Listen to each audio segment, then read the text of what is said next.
bienvenue sur la chaîne de ManingData.com. Aujourd'hui, je vais vous présenter une carte graphique. Cette carte graphique est une NVIDIA RTX A5000 de chez PNY. Cette carte est une carte graphique dite professionnelle. Elle remplace les Quattro, si vous connaissez un petit peu. Elle possède 8192 CUDA Core, 64 RT Core, 256 Tensor Core et une mémoire de 24 Gb GDDR6. Le processeur graphique est en 8 nanomètres, 27,8 teraflops.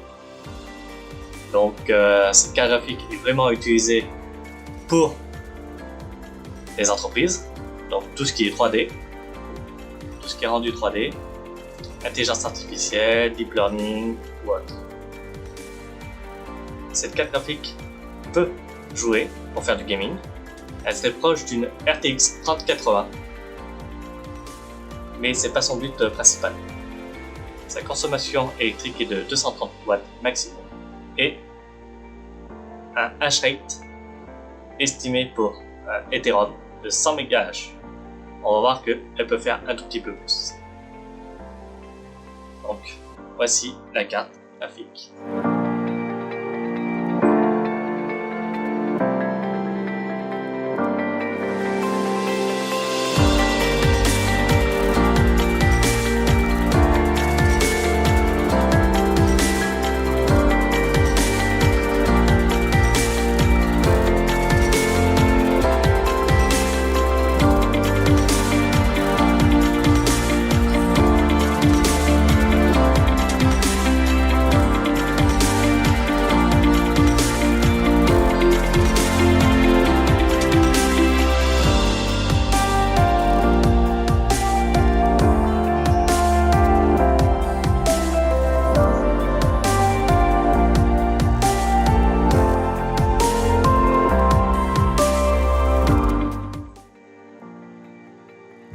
Donc pour cela, on va utiliser un rig que j'ai fabriqué, où il y a 8 emplacements GPU sur cette carte mère, un petit processeur Intel,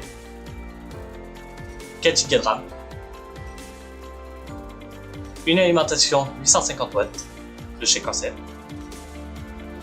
et toutes les connectiques pour brancher la carte mère et les cartes graphiques.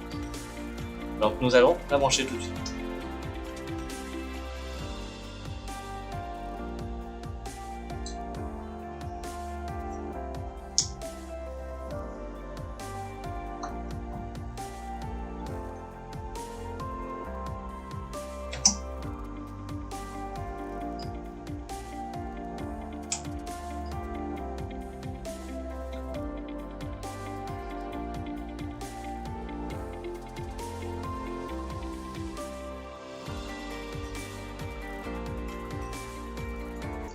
Une fois connecté, il nous reste juste à brancher le rig.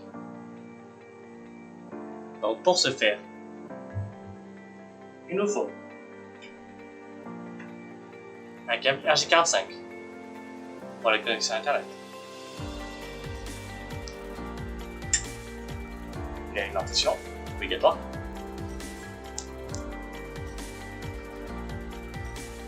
un OS il vous faut aussi. Pour ce faire, moi je mets sur une clé USB iOS.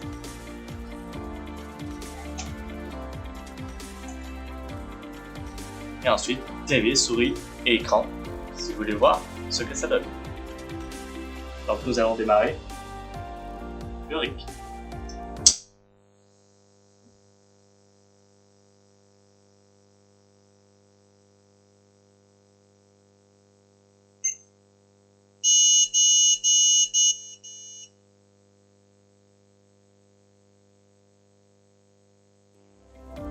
Comme vous pouvez le voir, le rig ne fait pas beaucoup de bruit par rapport à un ASIC qui fait 70 à 80 décibels.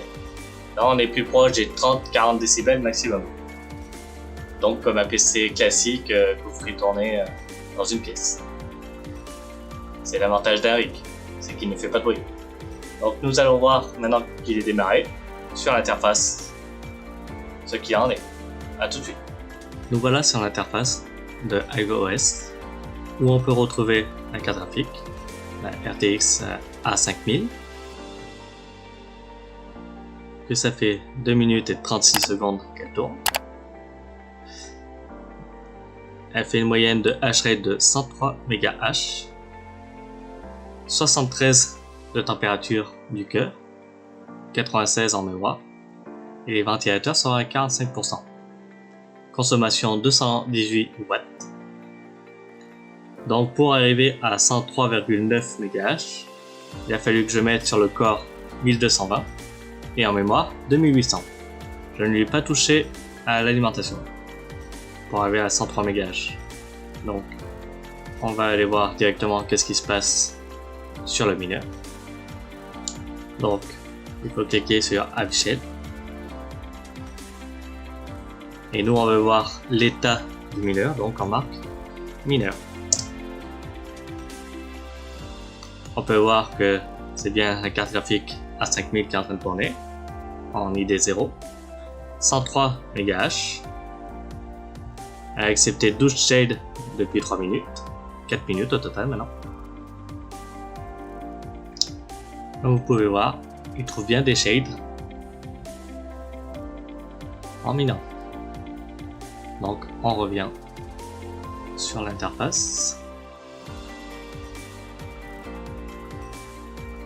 Donc pour configurer votre pool, donc moi elle est déjà faite, c'est sur Hive1 qu'elle est. Donc vous avez juste à remplir votre wallet, éditer, donc dire quel coin vous voulez, là, à l'occurrence c'est des Ethereum, votre wallet Ethereum du coup, la pool à configurer, donc vous avez le choix sur plusieurs pools. Moi j'ai pris celle-ci de Hive1 pour que les frais soient gratuits.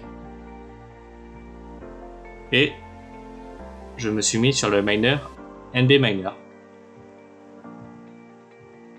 Donc après la configuration de NB Miner, donc pareil, on met sur l'algorithme ETH, votre wallet, plus le nom de votre worker que vous voulez l'appeler. Donc moi là c'est mining, mais vous pouvez l'appeler comme vous voulez. L'URL de la pool. Le mot de passe, il n'y en a pas. Et c'est tout ce que vous avez à faire. Pour savoir l'URL de la pool, donc quand vous avez choisi une pool, vous faites configurer pool et il va vous dire exactement qu'est-ce qui peut être choisi. Là sur Hive1, il n'y en a qu'un.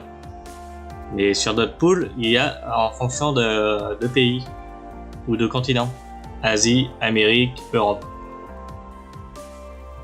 Le overclocking, on l'a déjà fait en avant. Et il le remet ici exactement. Après vous pouvez voir qu'il est très stable.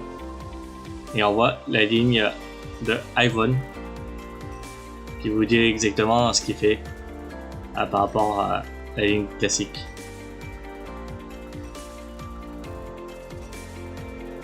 Donc c'est tout pour moi. On se retrouve tout de suite. Nous revoilà après l'interface. On peut voir qu'il mine à peu près à 103-104 MHz, ce qui est une bonne moyenne, et n'est pas limité comme les Nvidia RTX, bride le hash rate de Ethereum sur ces cartes, sur la carte professionnelle, et il n'y a pas ce blocage, donc vous avez full puissance. Vous pouvez retrouver du coup cette carte graphique sur manidelta.com dans la section GPU. Et moi je vous dis à la prochaine, ciao!